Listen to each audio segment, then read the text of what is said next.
In this tutorial, I'm going to show you 8 ways to use a petal tip, like this number 125.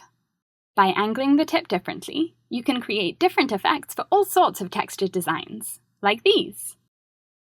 By holding the wide end of the tip against the cake, with the narrow end pointing outwards, you can pipe thin strips of buttercream to fill in any shape on the side of a cake, like this rainbow-coloured heart I'm piping here.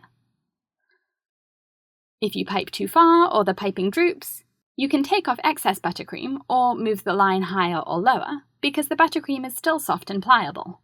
If you wait more than a few minutes, the buttercream will set, and then you won't be able to do this.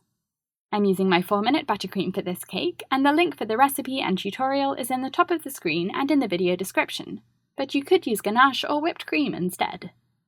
If you hold the piping tip the same way, with the wide end pressed against the cake and the narrow end pointing outwards, but instead of piping horizontally, you pipe up the sides of the cake, moving the bag away from you slightly and then pulling it back towards you, you can create these pretty vertical ribbons winding up the sides of the cake. If you're enjoying this tutorial, please click the thumbs up button to like it, and subscribe to my channel for a new cake decorating tutorial every week. If you let the frosting on the cake set before you do this, then if you pipe a ribbon you don't like, you can use your frosting smoother or an offset spatula to scrape it off.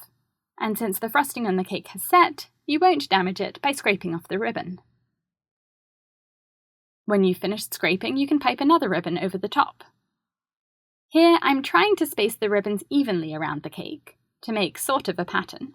But for this cake, I'm wiggling the ribbons randomly up the sides of the cake, trying to cover the whole surface of the cake with buttercream that folds back and forth over itself. I'm using a one-bag piping technique for this cake to create the ombre pink and purple ribbons, and I have a full tutorial on using that technique for rainbow and ombre cakes with just one piping bag, and the link is in the top of the screen and in the video description. By holding the tip with the wide end pressed against the cake and the narrow end pulled slightly away from the cake, you can pipe these pretty ruffles up the cake. By lifting the narrow end of the tip off the side of the cake, the buttercream fans out, and if you move the piping bag slowly, the buttercream will wiggle a bit as it comes out of the tip, and that gives the ruffles some movement. If you apply pressure to the piping bag to squeeze buttercream out through the tip without moving it, the buttercream will fold over itself to make even more wavy ruffles. Here, I'm overlapping each ruffle by about half to make sure I completely cover up the frosting underneath, so that this entire section of the cake is covered with rows of buttercream ruffles. This is going to be a mermaid cake with decorations made out of melted candy, and I've put the link for the full tutorial in the top of the screen and in the video description. For this cake, I'm holding the tip the same way, with the narrow end lifted slightly off the cake, to pipe these buttercream ruffles going diagonally up the cake. This cake is covered in a sugar icing sheet, so I can press the wide end of the tip against the cake without damaging it. If the cake is frosted with buttercream like the previous cakes, the frosting should be set before doing this, so that you don't scratch the cake with the edge of the tip. I like to set my buttercream by putting the cake in the fridge for about an hour. After piping these ruffles, I'm putting the cake in the fridge to set the ruffles, and then making an edible gold paint with luster dust and vodka to paint the edges of the ruffles. And because the buttercream has been chilled, it's hard, and it will hold its shape as I paint it. Holding the tip in the same way, you can pipe shapes. Here I'm piping a rainbow by curving the buttercream in an arc, starting with red and then going through the colours of the rainbow as I overlap each ruffle over the previous one.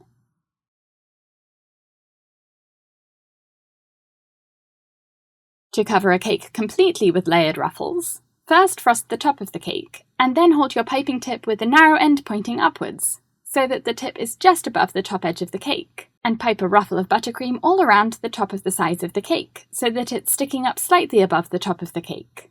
Then move your piping bag down so that the next ruffle is layered over the bottom of the previous ruffle. If you're using several colours, it's helpful to have a coupler for your piping bags, so that you can change the tip from one bag of buttercream to another, without having to first empty the bag to get the piping tip out, so that you can use it with the next colour. Continue all the way down the cake like this to layer the ruffles, changing colours along the way if you want, to create an ombre gradient of colours or a rainbow. As you move around the cake, the faster you pull the bag, the less the ruffles will wiggle. But the slower you move the bag as you squeeze out the buttercream, the more they'll wiggle to create these pretty wavy edges. I like to start and finish each ruffle at the same point, and this will end up being the back of the cake.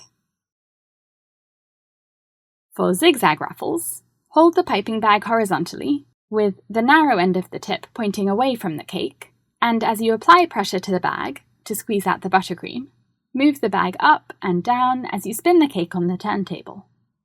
It's helpful to score a line in the crumb coat before you do this, to guide you on how far to pipe up the side of the cake so that your rows of zigzag ruffles are even. You can pipe rows of these ruffles on top of each other, or you can pipe them in stripes. And I have a class on my online cake school with all of the details for this design, with ruffled stripes and homemade metallic chocolates on top, and I've put the link for my online cake school in the top of the screen and in the video description.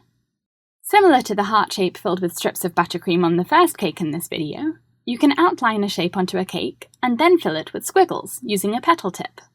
The narrow end of the tip should be facing outwards from the cake, and as you squeeze the buttercream out of the bag, move the bag back and forth in random directions to fold the buttercream over itself and create random squiggles to fill in the shape. It's easiest to start at the bottom of the cake so that you can reach the rest of the shape, because if you start at the top and work your way down, it's difficult to angle your wrist to get into the bottom sections of the shape.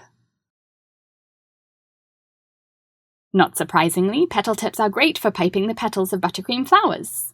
For a rose, pipe a blob of buttercream onto the middle of a cupcake, or if you want to put the rose on a cake, you'll need a flower nail and a square of parchment paper or wax paper, which you can buy pre-cut or cut yourself out of a roll of paper. Pipe a dot of buttercream onto the flower nail and then press a square of paper onto it to secure it in place, and then pipe your flower on top. Hold the piping tip with the wider end pointing downwards and have the top of the tip slightly higher than the top of your blob, and apply pressure to the bag to squeeze out the buttercream as you twist the cupcake between your fingers to spin it, so that the buttercream wraps around the blob. And release your pressure on the bag and pull away after doing a full loop to form your first petal. Only the top of this will be visible, so don't worry about the sides. Now pipe a ring of petals, keeping the narrow end of the tip pointing upwards, piping little arcs that rise up in the middle, and overlapping the previous petal by a third or a half so that they wrap over each other. Keep the tops of the petals as close as possible to the bud in the middle because you don't want the petals to fan out until the end.